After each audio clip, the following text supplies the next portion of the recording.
ఆగండి. సాకేత్, చేతులెత్తుకునే పరిస్థితి ఎందుకు వచ్చింది? చేసిందంతా వాడిని అడుగు చెప్తాడు. నాది తప్పని నా మీద చేయి చేసుకున్నాడు, ఆయనే అడుగు. గుడ్లు అప్పగించుకుని చూడకపోతే ఏం జరిగిందో నువ్వైనా చెప్పొచ్చు కదా. మీరు బయటికి వెళ్ళాక ఆ ఏఐఆర్ లో పనిచేసే రఘు మన ఇంటికి వచ్చాడు. సీత, రా రా రా.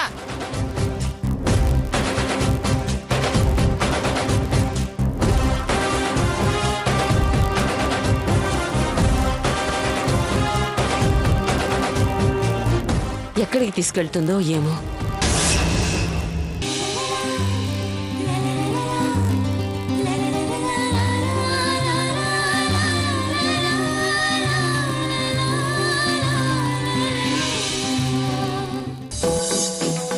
ఏంటో భాస్కర్, నాకంతా అయోమయంగా ఉంది.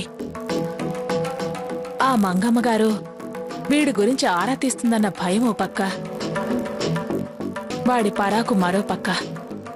ఏం చేయాలో అర్థం కావట్లేదు. పైకంటే మీరింకా బాధపడతారని నేను అనటం లేదు, కానీ నాకు భయంగానే ఉందండి.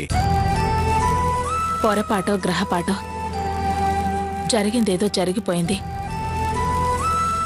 కానీ వీడికి గ్రహణం వీడేలా లేదే. వెలుతురిచ్చే సూర్యచంద్రుల వెంటే రాహుకేతువులు పడ్డట్టే మంచి కోరే వీడి వెనకాలే ఆ సాకేత్ మంగమ్మలు పడ్డట్టనిపిస్తోంది. మన భయం వాడు కాస్తన్నా అర్థం చేసుకోవడం లేదు. ఇప్పుడు ఎక్కడికి వెళ్ళాడో తెలీదు, ఎందుకిలా తయారవుతున్నాడో. పశ్చాత్తాపమో పసితనమో అర్థం కావటం లేదు. వాడి బాధ ఇది అని స్పష్టంగా చెప్పటం లేదనిపిస్తోంది. పరిస్థితులను అర్థం చేసుకోలేనోడేం కాదు కదా. అయ్యో అమ్మాని ఆలోచించొద్దా? అయ్యో అలా అనకయ్యా. వాడికి నేనంటే ప్రాణం. వాడికి నేను, నాకు వాడు. ఇంకెవరున్నారు చెప్పు? నిజాయితీని నమ్మడం లేదని వాడిలో వాడు నలిగిపోతున్నాడు. దారి వెతుకుతూ దారి మర్చిపోతున్నాడు. సందిగ్ధంలో సతమతమవుతున్నాడు.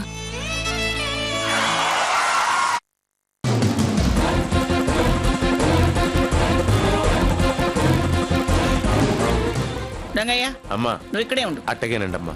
సీత, పదమ్మా వెళదాం. మంగమ్మ గారే. మంగమ్మ గారా? నమస్తే అమ్మా.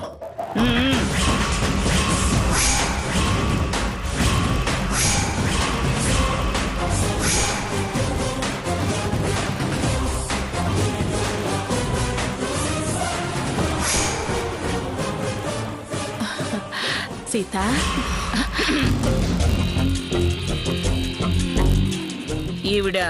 ఈవిడ శారద గారని మ్యూజిక్ టీచర్.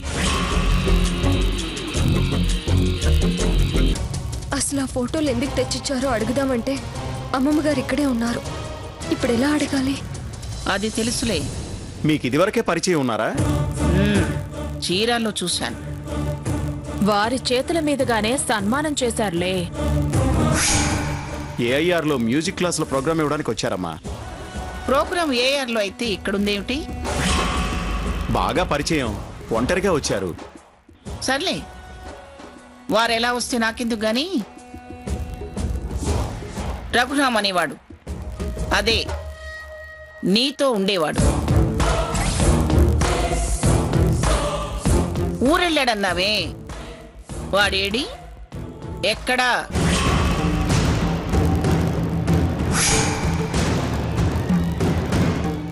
లేడండి, ఇక్కడ ఉండట్లేదు. ఊళ్ళోకొచ్చాక రాలేదన్నావు, అలాగే ఇదా? కాదండి. చూడు, వాడు హద్దు మీరి ప్రవర్తిస్తున్నాడు.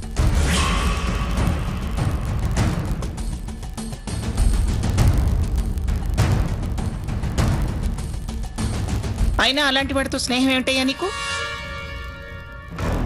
వాడి మీద నా మనవడికి సరైన అభిప్రాయం లేదు. 1కి 2 సార్లు చెప్పినా వాడు వినిపించుకోలేదు. అసలు వాడు మనిషేనా?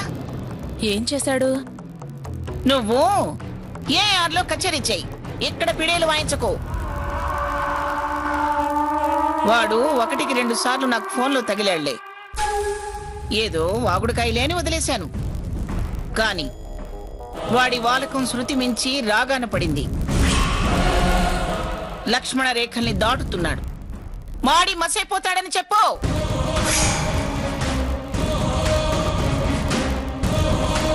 కనిపిస్తాడేమో, సీత ముందే నిలేద్దామని వచ్చాను. వాడంటే నా మనవడికే కాదు, సీత కూడా అసహ్యం. చీ అన్నా సిగ్గుశరం లేదా వాడికి? కాస్త ఇంగిత జ్ఞానం అక్కర్లేదా? ఎవరో తల బిరుసు దాని సంతానమై ఉంటాడు.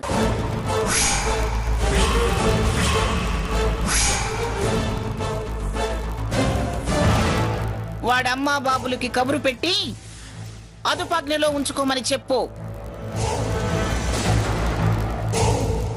నీకు తెలుసుగా, వాడు చావు బతుకుల్లో ఉంటే అయ్యో పాపం అనాథ వెధవా అని నా కొడుకే వాడికి రక్తదానం చేసి వాడి ప్రాణాలు కాపాడాడు. ఏంటి, రక్తదానం చేశారా? ఏమిటి అంత ఆశ్చర్యంగా చేశారా అని నువ్వు నోరు తెరిచావు? నా కొడుకు గురించి, వాడి గుణగణాల గురించి, మా గురించి, మా మనస్తత్వాల గురించి నీకేమన్నా తెలుసా? పిఠాపురం వారంటేనే పిలిచి పిడికెడు పెట్టేవాళ్లే. కానీ వాడి కారణంగా ఈవేళ నా కొడుకు, నా మనవడు కొట్టుకునేదాకా వచ్చారు.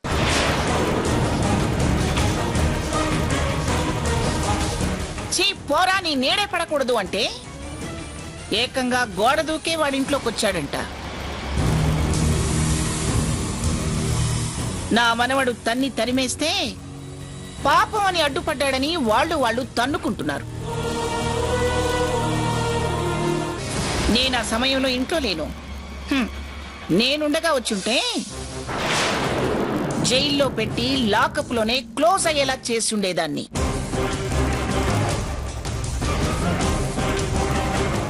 అంత తప్పు చేశాడా? ఇందాకే వద్దు అన్నాను. ఏ నోరూరుకోదా? అయినా నీ కులగోత్రాలు నేను అడిగానా? వాడి వివరాలు నువ్వెందుకు అడుగుతున్నావు? అయినా అంతా వింటూ నీ ప్రశ్నలేమిటి? చూడు భాస్కర్, గోటితో పోయేదాన్ని గొడ్డలితో ఎందుకని చెప్పిపోదామని వచ్చాను. సాకేదేదో అపోహపడ్డాడు. చదువు సంస్కారం ఉన్నవాడైతే వాడేం చేయాలి? కాళ్ళు గడ్డం పట్టుకుని తప్పైందనో పొరపాటైందనో క్షమించమనో చెంపలేసుకోవాలి. కాని చీటికి మాటికి అయిందానికి కాందానికి వాడు అడ్డుపడి వాడిని ఇలా చికాకు పెట్టడం బుద్ధున్నవాడు చేసే పనేనా? పరువు ప్రతిష్టల కోసం ప్రాణాలిచ్చేవాళ్ళం మేము. 10 మందిలో మేము పలచని అన్యం పుణ్యం ఎరగని చిన్నపిల్ల సీతని బాధ పెట్టడం, సీత వాళ్ళ ఫ్యామిలీని బాధ పెట్టడం ఎందుకని ఇంత దాకా వచ్చాం?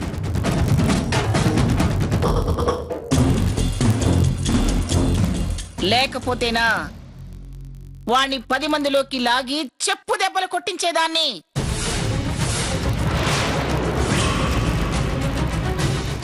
చూడు, నీకు చేతనైతే చెప్పి చూడు, లేకపోతే చొక్కా పుచ్చుకొని నా దగ్గరకు తీసుకురా. ఆ చెంప ఈ చెంప వాయించి ఉగ్గు పాలు కక్కిస్తా. ఒళ్ళు కొవ్వెక్కి తిక్క వేషాలు వేస్తున్నాడేమో, దెబ్బకు దెయ్యం వదలాలి. ముట్టానంటే మాడు చిట్లి చిన్న మెదడు బయటపడాలి. ఈ పిఠాపురం మంగమ్మ పిడిగుద్దు గుద్దిందంటే పిరంగి గుండు తగిలినట్టే. అయినా ఇవన్నీ ఎందుకు? ఒకసారి వాడికి ఫోన్ చేయి. నీకే చెప్తుంది, చెయ్యి.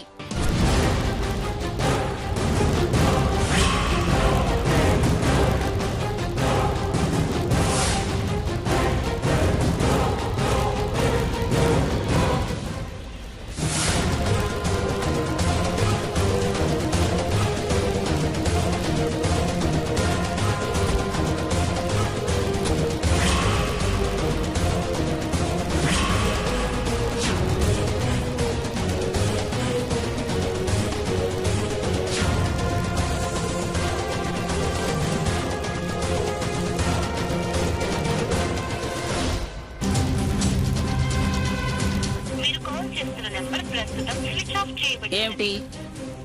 ఏమైంది? స్విచ్ ఆఫ్ అని వస్తుందమ్మా. ఓ పంచి, వాడి నంబర్ చెప్పు. సీత, రఘు నెంబర్ నీకు తెలుసు కదా, ఒకసారి నెంబర్ చెప్పమ్మా. కరెక్టేనా అతను చెప్పేది? మోహన్ చెల్లక ఫోన్ ఆఫ్ చేసుకుని కూర్చున్నాడేమో.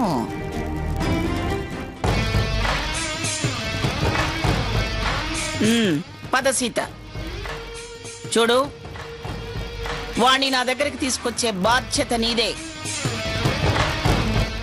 పద సీత.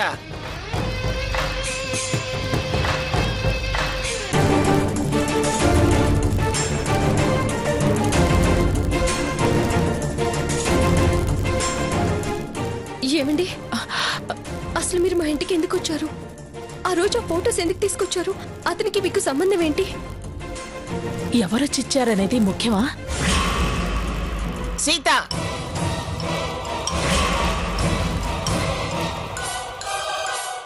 ఆవిడతో నీకేం మాటలు? మళ్ళీ వెనక్కి ఎందుకు వచ్చావు? ఏదైనా ఉంటే నా ముందే మాట్లాడొచ్చు కదా. అది నేను మాట్లాడడానికి రాలేదు అమ్మమ్మ గారు. నా ఫోన్ మర్చిపోతే ఇక్కడికి వచ్చాను. సరే సర్లే, పద.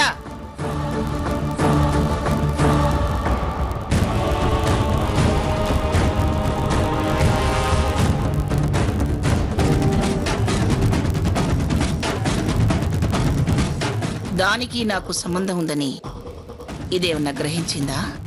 అయినా అలా అనుమానం వచ్చేలా నేనేం మాట్లాడలేదుగా. నేను శారద గారితో మాట్లాడేటప్పుడు అమ్మమ్మ గారు ఏమైనా విన్నారా? నో, ఆ ఛాన్సే లేదు. సీత, ఏమిటలా ఉన్నావు? ఏం లేదు అమ్మమ్మ గారు. ఇందాక ఆవిడతో గుసగుసలాడేవుగా, ఏం మాట్లాడావు? నేనే మాట్లాడాను, ఫోన్ కోసమే వెళ్ళాను. మరేమో వినిపించాయి. భాస్కర్ అన్నయ్య ఏదో చెప్పబోయారు, ఈలోగా మీరు పిలిచారు. తను ఇంతకు ముందు ప్రోగ్రాంకి వచ్చిందా? బాగా పరిచయమా? నేనున్నప్పుడు ఎప్పుడు రాలేదు, పెద్దగా పరిచయం కూడా లేదు. పరిచయం లేదే మీ ఇంటి దాకా వచ్చిందా? రేడియోలో నా ప్రోగ్రాం విని కలవాలి అన్నారట. భాస్కర్ అన్నయ్య అడ్రస్ చెప్పారు. అలాగా? మరి నిన్ను కలవకుండా స్వర్ణకేదో ఇచ్చేళ్ళిందే? అవి స్టేషన్ పేపర్సే. ఏదో ఫోన్ వస్తే టైంకి నేను లేను, స్వర్ణకి ఇచ్చేసి వెళ్ళారు. నేను ఉద్యోగమే వద్దన్నాను కదా, మళ్ళీ కాగితాలేమిటి? అంటే అవి పాత సర్వీస్ పేపర్లే అమ్మమ్మ గారు. సెటిల్మెంట్ సంతకాలకి పంపించారు. అమ్మో, ఇలా అయితే కష్టం. టాపిక్ మార్చేయాలి. అమ్మమ్మ గారు, మీకు ఆవిడ ఇదివరకు పరిచయం ఉన్నారా? ఇందాకే చెప్పాను కదా, చీరాల్లో చూడటమే. మళ్ళీ మొన్న మీ ఇంటి దగ్గర కనిపించింది. ఇదిగో ఇప్పుడు ఇక్కడ. బాగా పరిచయం ఉన్నట్టు మాట్లాడారు. అమ్మమ్మ గారు, మీకు ఆవిడ ఇదివరకు పరిచయం ఉన్నారా? ఇందాకే చెప్పాను కదా, చీరాల్లో చూడటమే. మళ్ళీ మొన్న మీ ఇంటి దగ్గర కనిపించింది. ఇదిగో ఇప్పుడు ఇక్కడ. బాగా పరిచయం ఉన్నట్టు మాట్లాడారు.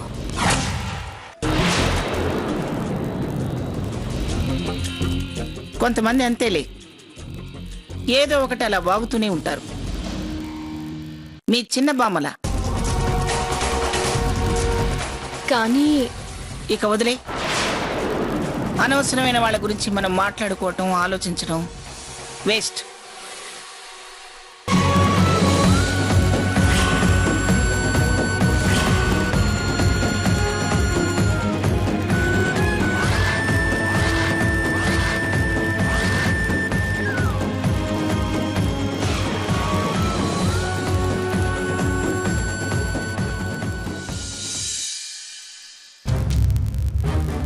నీకేమన్నా మెంటలా?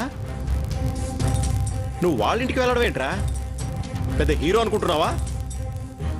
బయటికి నెట్టాడు. అదే ఇంకేమన్నా చేసుంటే ఏం చేసి ఉండేవాడిరా? అంతకన్నా ఇంకేం చేస్తాడ్రా? చెప్పి చూద్దామని వెళ్ళాను. కొట్టి పంపించాడు. పర్వాలేదులేరా, నన్ను తిట్టడం కొట్టడం వల్లనైనా కాస్త ఆవేశం తగ్గుతుంది. వాళ్ళ అమ్మా నాన్న అయితే కాస్త పాజిటివ్గానే మాట్లాడారు. చిన్న హోప్ వచ్చిందిరా. హోపా? ఏ హోప్రా? వాళ్ళ అమ్మా నాన్న గ్యారంటీగా అతనికి నచ్చజెప్పే ప్రయత్నం చేస్తారు. అది అతన్ని ఆలోచించేలా చేస్తుంది. ఆలోచనలో నిజాలు వెతికే ప్రయత్నం చేస్తాడు. నా నిజాయితీ కాస్త కాకపోతే కాస్తన్నా కనిపిస్తుంది. అదే అతనిలో మార్పు తీసుకొస్తుంది. నీ తలకాయ తీసుకొస్తుంది. ఈ విషయం అమ్మకి తెలిస్తే తలకాయ నొప్పి తెచ్చిపెడుతుంది. రేయ్ ప్లీజ్ రా, అమ్మకు మాత్రం చెప్పొద్దు. చెప్పి తీరుతా. వాగితే నీ తలకాయ పగులుతుంది. కొట్టండిరా, కొట్టండి. అటు మంగమ్మ, ఇటు నువ్వు ఇద్దరూ కలిపి నా తలకాయ పగల కొట్టండి. ఎందుకులే అని ఊరుకుంటుంటే చాలా ఎగస్ట్రాలు చేస్తున్నా. ఖచ్చితంగా ఈ విషయం అమ్మకి చెప్తా. నిన్ను ఊరికి తీసుకెళ్లేలా చేస్తా. చెప్తే నా మీద ఒట్టే.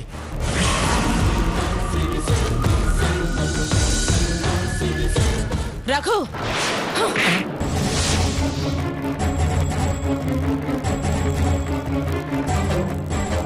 ఒట్లు వేసి అతన్ని కట్టడి చేస్తావేరా? బుద్ధి జ్ఞానం లేని పనులు చేస్తూ ఇన్నాళ్ళు నిన్ను సొంత మనిషిలా చూసుకున్నాడు. మనకింత చోటిచ్చాడు. నీ మంచి కోరి నీ మీద ప్రేమతో చెప్తుంటే అతన్ని నిరకాటంలో పెడతావేరా? నువ్వెప్పుడైతే సీతతో ఆ మాట అన్నావో నాకైనా తెలుసుంటే హెచ్చరించేదాన్ని. కానీ ఇలా అని తెలీదు. అతను చెప్పినప్పుడైనా వినుంటే బాగుండేది కదా. మనం ఉండి అతన్ని ప్రమాదంలోకి నెట్టడం నాకిష్టం లేదు. మన దారి మనం చూసుకోవడం మంచిది. అయ్యో, నీ వల్ల నాకు ప్రాబ్లం అని నేను అనుకోవడం లేదమ్మా. నువ్వు అనుకోకపోవచ్చయ్యా, నేను ఆలోచించుకోవాలి కదా. లేకపోతే నా పెద్దతనానికి అర్థమే లేదు. పదరా, పదా.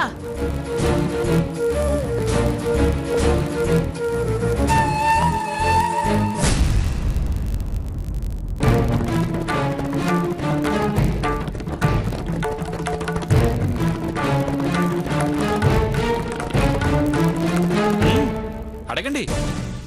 నాన్న సాకేత్, ఎక్కడికెళ్ళావు కన్నా అని నువ్వు, ఏంట్రా సాకేత్ ఇది అని నువ్వు, నీ పద్ధతేం బాలేదురా అని నువ్వు, ఎందుకిలా చేస్తున్నావు నాన్న అని నువ్వు. పైడి లేదా? ఏంటి బాబుగారు ఇది అని అది. అందరూ ప్రశ్నలు వేసేవాళ్లేగా.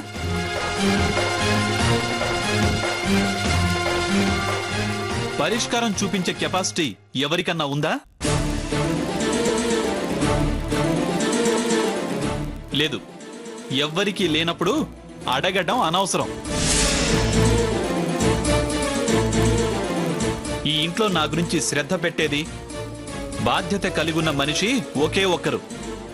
ఆవిడే గ్రాని.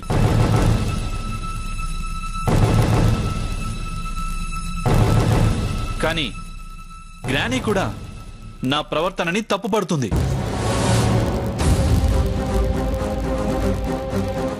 కానీ కారణం చెప్తే కొట్టిపారేస్తుంది.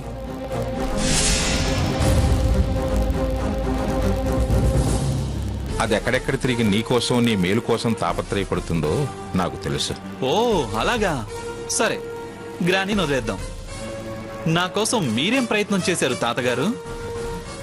ఇంటి పెద్దగా ఈ ఇంట్లో అందరికన్నా చిన్నోడు, రేపో మాపో పెళ్లి పీటల మీద కూర్చోవాల్సిన వాడు పిచ్చోళ్లా తిరుగుతుంటే ఫాలో అవ్వచ్చుగా, ఏం జరుగుతుందో గమనించవచ్చుగా. వేరే ఏం పనిలేదుగా మీకు.